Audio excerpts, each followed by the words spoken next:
ಹದಿಹರೆಯದವರಲ್ಲಿ adolescence ಅಂತ ಕರಿತೀವಲ್ವಾ, ಮಕ್ಕಳಲ್ಲಿ silent health emergency ಒಂದು ಆರ್ಟಿಕಲ್. ಹೈ ಬ್ಲಡ್ ಶುಗರ್ ಈ ಏಜಲ್ಲಿ 15 ವರ್ಷದ ಮಕ್ಕಳಿಗೆ.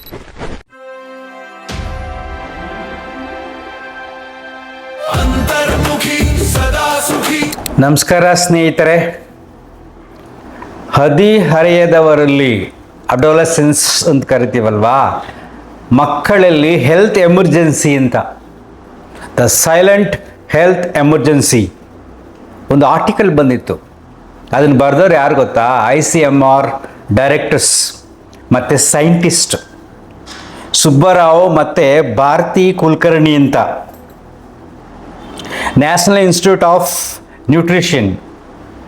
ಇವರು ರಿಸರ್ಚ್ ಮಾಡಿ ಹದಿಹರೆಯದರಲ್ಲಿ ಯಾವ ರೀತಿಯಾದ ಆರೋಗ್ಯದ ಸಮಸ್ಯೆಗಳು ಬರುತ್ತೆ ಅಂತ ಒಂದು ಆರ್ಟಿಕಲ್ ಬರೆದಿದ್ದಾರೆ. ಆ್ಯಕ್ಚುಲಿ ಆ ರಿಸರ್ಚ್ ರಿಪೋರ್ಟ್ ಏನಿದೆಯೋ ಅದೆಲ್ಲವೂ ಸತ್ಯ. ನಾನು ಕೂಡ ಗಮನಿಸ್ತಾ ಇದ್ದೀನಿ ಯೋಗ ಹೇಳ್ಕೊಡ್ಬೇಕಾದ್ರೆ. ಅಲ್ಲಿ ನೋಡಿ, ಸೈಲೆಂಟ್ ಪಬ್ಲಿಕ್ ಎಮರ್ಜೆನ್ಸಿ ಅಂತ 15ರಿಂದ 49 ವರ್ಷ ವಯಸ್ಸಿನವರಿಗೆ ಸಹಜವಾಗಿ ಹಿಂದಿನ ಕಾಲದಲ್ಲಿ ಒಬೆಸಿಟಿ ಬರ್ತಾ ಇತ್ತು. ಹಿಂದಿನ ಕಾಲ ಅಂದರೆ ಸ್ವಲ್ಪ 20 years ಬ್ಯಾಕ್. ಈಗ ಅದು ಎಷ್ಟಿತ್ತು ಗೊತ್ತಾ? 24% ಇತ್ತು ಥ್ರೂಔಟ್ ಇಂಡಿಯಾ. ಈಗ ಅದು 30.7% ಆಗಿದೆ. ಹೈ ಬ್ಲಡ್ ಶುಗರ್ ಈ ಏಜಲ್ಲಿ 15 ವರ್ಷದ ಮಕ್ಕಳಿಂದ 49 ವರ್ಷದವರೆಗೆ ಏಜಲ್ಲಿ ಮೊದಲು ಶುಗರ್ ಬರ್ತಾ ಇದ್ದಿದ್ದು, ಹೈ ಬ್ಲಡ್ ಶುಗರು 15.6%. ಈಗ ಅದು 20.9%ಗೆ ರೈಸ್ ಆಗಿದೆ. ನೋಡಿ, ಈಗ ಹದಿಹರೆಯದವರಲ್ಲಿ ಅಡೋಲಸೆಂಟ್ಸ್ ಮಕ್ಕಳಲ್ಲಿ ಈ ರೀತಿಯಾದ ಕಾಯಿಲೆಗಳು ಬರ್ತಾ ಇದೆ. ಜೊತೆಗೆ ನಿಮಗೆ ಆಶ್ಚರ್ಯ ಆಗುತ್ತೆ, ಹಾರ್ಟ್ ಪ್ರಾಬ್ಲಮ್ಗಳು, ಮೇಜರ್ ಪ್ರಾಬ್ಲಮ್ಸ್ ಇದು. Heart problem, sugar, BP, cholesterol, triglycerides ಜಾಸ್ತಿ ಆಗಿರೋದು, ಇದೆಲ್ಲ 15 ವರ್ಷದ ಮಕ್ಕಳಲ್ಲಿ ಜಾಸ್ತಿ ಆಗ್ತಾ ಇದೆ. ಹಿಂದಿನ ಕಾಲದಲ್ಲಿ ವಯಸ್ಸಾದಂಗೆ ದಪ್ಪ ಆಗ್ತಾರೆ ಅನಿಸ್ತಿದ್ರು. ಅದು ಈಗೆಲ್ಲ ಸ್ಕೂಲ್ ಮಕ್ಕಳುಗಳನ್ನ ಗಮನಿಸಿ ನೋಡಿ, ಎಲ್ಲರೂ ದಪ್ಪ ಆಗ್ತಾ ಇದ್ದಾರೆ. ಯಾಕೆಂದರೆ ಆಹಾರ ಪದ್ಧತಿಯಲ್ಲಿ ತುಂಬ ವ್ಯತ್ಯಾಸ ಆಗಿದೆ.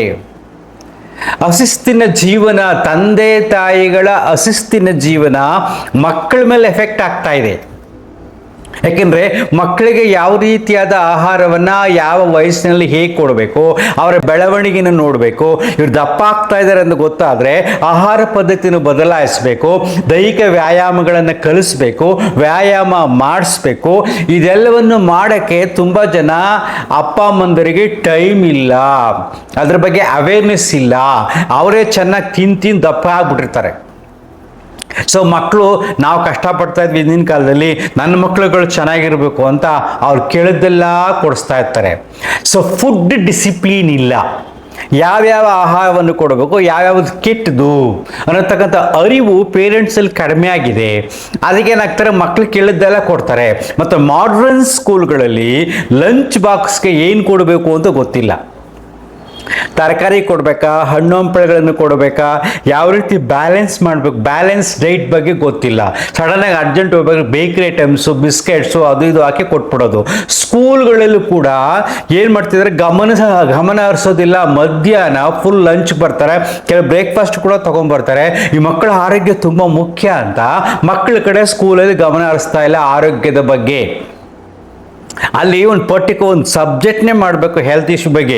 ಯಾರ್ಯಾರು ದಪ್ಪ ಆಗ್ತಾರೆ ಗಮನಿಸಬೇಕು, ಗಮನಿಸಿ ಅವ್ರ ಕಡೆ ಸ್ಪೆಷಲ್ ಅಟೆನ್ಷನ್ ಕೊಡಬೇಕು. ಅವ್ರಿಗೆ ಕೌನ್ಸಿಲಿಂಗ್ ಮಾಡಿಸ್ಬೇಕು, ಅವ್ರ ಅಪ್ಪ ಅಮ್ಮನಿಗೆ ಸ್ಕೂಲಿಗೆ ಕಳಿಸ್ಬೇಕು. ನಿಮ್ಮ ಮಗು ನೋಡಿ ದಪ್ಪ ಆಗ್ತಾ ಇದೆ, ಒಬೆಸಿಟಿ ಬರ್ತಾ ಇದೆ, ಈಗ ಈ ಕಡೆ ಗಮನ ಹರಿಸಿ.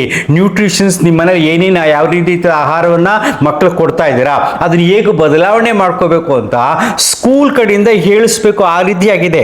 ಯಾಕಂದರೆ ಎಲ್ಲ ಜಸ್ಟ್ ಹದಿಹರೆಯದ ವಯಸ್ಸಿನಲ್ಲಿ ಅಡೋಲಸೆನ್ಸ್ ಬರುತ್ತೆ, ಆ ಏಜಲ್ಲೇ ಮಕ್ಕಳಿಗೆ ಈ ರೀತಿಯಾದ ಸಮಸ್ಯೆಗಳು ಜಾಸ್ತಿ ಆದ್ರಿಂದ ಸ್ಕೂಲಲ್ಲಿ ಗಮನ ಹರಿಸಬೇಕು. ಮೊದಲ ಹೇಳ್ತಾ ಇದ್ರು prevention is better than cure ಅಂತ. ಈಗ ಆ ರೀತಿ ಅದ್ರ ಜೊತೆಗೆ ಇನ್ನೊಂದು ಸೇರಿಸ್ಬೇಕಾಗತ್ತೆ. ಸೊ ಸ್ಕೂಲಲ್ಲಿ ಆರೋಗ್ಯ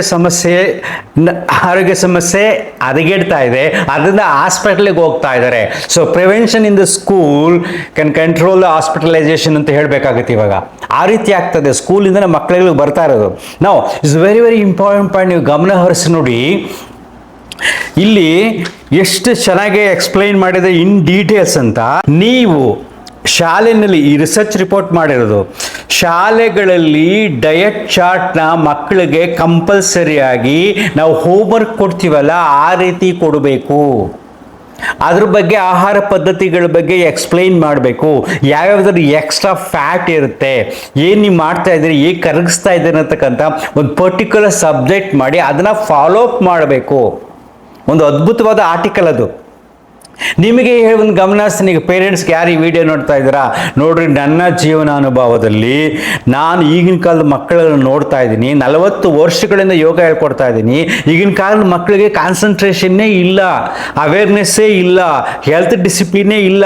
ಅದಕ್ಕೆ ಮೂಲ ಕಾರಣವೇ ಪೇರೆಂಟ್ಸು.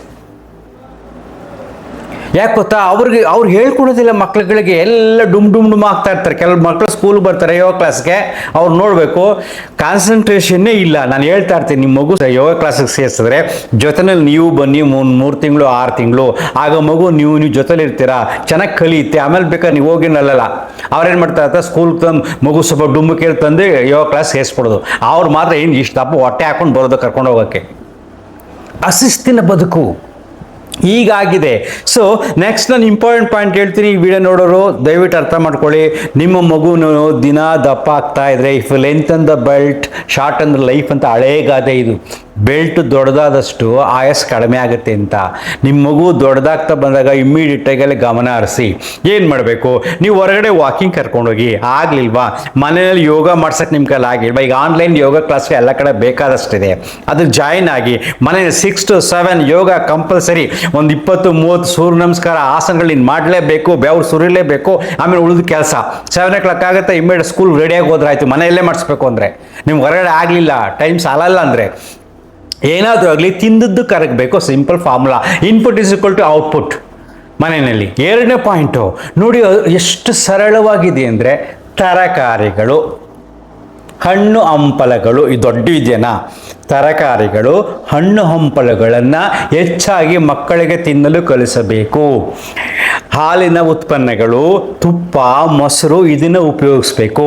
ಜಾಸ್ತಿ ಪಾಲಿಶ್ ಮಾಡಿರ್ತಕ್ಕಂಥ ರೈಸ್ನ ಕಡಿಮೆ ಮಾಡಬೇಕು. ಇದೆಯಪ್ಪ, ಇನ್ನು ಬೇರೆ ಏನಿಲ್ಲ, ದೊಡ್ಡದು ಏನಿಲ್ಲ. ತರಕಾರಿ, ಸೊಪ್ಪುಗಳು, ಹಣ್ಣುಗಳು, ಪ್ರೋಟೀನ್ಸ್ಗಳು, ವಿಟಮಿನ್ಸ್ಗಳು ಹೆಂಗೆ ಕೊಡಬೇಕು ಅನ್ನೋದು ಅಟ್ಲೀಸ್ಟ್ ಕಲ್ತ್ಕೊಳ್ಳಿ. ಯೂಟ್ಯೂಬಲ್ಲಿ ನೋಡಿ ಕಲ್ತ್ಕೊಳ್ಳಿ, ಅಥವಾ ನ್ಯೂಟ್ರಿಷನ್ ಕನ್ಸಲ್ಟ್ ಮಾಡಿ, ಡಯಟ್ ಚಾರ್ಟ್ನ ಅರೇಂಜ್ ಮಾಡಿ. ಯಾಕೆ ನಿಮ್ಮ ಮಗು ತುಂಬ ಮುಖ್ಯ. ಆ ಮಗುಗೆ 15 ವರ್ಷ ಆಗಿರುತ್ತೆ, 15 ವರ್ಷಗಾಲೇ ಕಾಯಿಲೆ ಸ್ಟಾರ್ಟ್ ಆಗಿಬಿಡುತ್ತೆ, ಡಯಾಬಿಟಿಕ್ ಸ್ಟಾರ್ಟ್ ಆಗುತ್ತೆ, ಹಾರ್ಟ್ ಪ್ರಾಬ್ಲಮ್ ಸ್ಟಾರ್ಟ್ ಆಗುತ್ತೆ. 25-30ಗಂತೂ 100%. ಈ ರೀತಿ ಆಗಿದೆ ಸಮಸ್ಯೆಗಳು. ಅದು ಒತ್ತಡದ ಜೀವನ ಬೇರೆ, ಮಕ್ಕಳಿಗೆ ತುಂಬ ಕಾಂಪಿಟೇಷನ್, ಟೆನ್ಷನ್ನು. ಆ ಟೆನ್ಷನ್ ಮರೆಯೋಕ್ಕೋಸ್ಕರ ತಿಂತಾ ಇರ್ತಾರೆ. ಇದನ್ನು ಗಮನಿಸಿ, ಇದು ತುಂಬ ಮುಖ್ಯ. ಹೆಚ್ಚಿಗೆ ಮಕ್ಕಳುಗಳು ಯಾಕೆ ಮನೇಲಿ ಜಾಸ್ತಿ ತಿಂತವೆ ಅಂದರೆ ಟೆನ್ಷನನ್ನು ಮರೆಯೋಕ್ಕೋಸ್ಕರ. ಗೊತ್ತಾಗೋದೇ ಇಲ್ಲ, ತಿಂತಾ ಇರ್ತವೆ, ಆಗ ದಪ್ಪ ಆಗ್ತಾ ಇರ್ತವೆ. So input is equal to output. ಏನು ತಿಂತೀಯೋ ಅದನ್ನು ಕರಗಿಸ್ಬೇಕು. ಒತ್ತಡ ಕಡಿಮೆ ಆಗಬೇಕು. ಒತ್ತಡ ಕಡಿಮೆ ಆಗಬೇಕಾದ್ರೆ ಮಕ್ಕಳಿಗೆ ದೈಹಿಕ ವ್ಯಾಯಾಮ, ಮಾನಸಿಕ ವ್ಯಾಯಾಮ, ನಗ್ನಗ್ತಾ ಇರೋದು, ಸ್ಟ್ರೆಸ್ ಫ್ರೀ ಲೈಫ್, ಇದನ್ನು ಕಲಿಸ್ಬೇಕು. ಇದನ್ನು ಕಲಿಬೇಕಾದ್ರೆ ನೀವು ಅಟ್ಲೀಸ್ಟ್ 50% ಪೇರೆಂಟ್ಸು ಫಾಲೋ ಮಾಡಬೇಕು. ಅವರು ಮಾಡ್ತಕ್ಕಂಥ ವ್ಯಾಯಾಮ, ಅವರ ಶಿಸ್ತು, ಅವರ ಆಹಾರ ನಿಮ್ಮನ್ನ ಮಕ್ಕಳು ಗಮನಿಸ್ತಾ ಇರ್ತವೆ.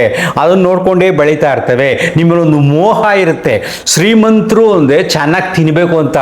ನಾವು ಬುದ್ಧಿವಂತರು ಲಕ್ಷಾಂತರ ರೂಪಾಯಿ ಸಂಪಾದನೆ ಮಾಡ್ತೀವಿ, ಅದಕ್ಕೋಸ್ಕರ ಚೆನ್ನಾಗಿ ತಿನ್ನಬೇಕು, ಹೋಟೆಲ್ಗೆ ಹೋಗ್ಬೇಕು ಅಂತೀವಿ. ಬುದ್ಧಿವಂತಿಕೆ ಅಲ್ಲ, ಅದು ದಡ್ಡತನ.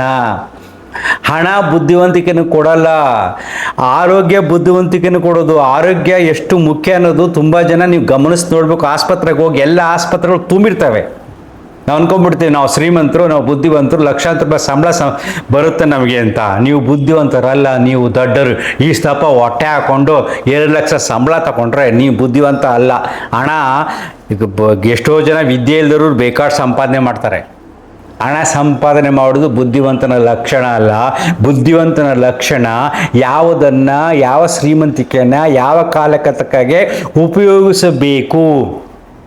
ಭಗವಂತ ಕೊಟ್ಟಿರ್ತಕ್ಕಂಥ ಈ ಸೃಷ್ಟಿ ಏನು ನಮಗೆ ಕೊಟ್ಟಿದೆಯೋ, ಈ ದೇಹವನ್ನು ಹೇಗೆ ಕಾಪಾಡ್ಕೋಬೇಕು, ಅಪ್ಪ ಅಮ್ಮ ಕೊಟ್ಟಿರ್ತಕ್ಕಂಥ ಈ ದೇಹವನ್ನು ಹೇಗೆ ನಾನು ಕಾಪಾಡ್ಕೋಬೇಕು, ಎಷ್ಟು ನಾನು ಆರೋಗ್ಯವಾಗಿ ಇರಬೇಕು ಅಂತಕ್ಕಂಥದ್ದು ಬುದ್ಧಿವಂತಿಕೆ.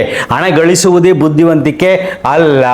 ತುಂಬ ಜನ ವಿದ್ಯಾವಂತರು ಹಣ ಸಂಪಾದನೆ ಮಾಡ್ಕೊಂಡು ನಾವು ಬುದ್ಧಿವಂತರು ಅಂದ್ಕೊಂಡಿದ್ದಾರೆ. ಅದು ಬುದ್ಧಿವಂತಿಕೆ ಅಲ್ಲ.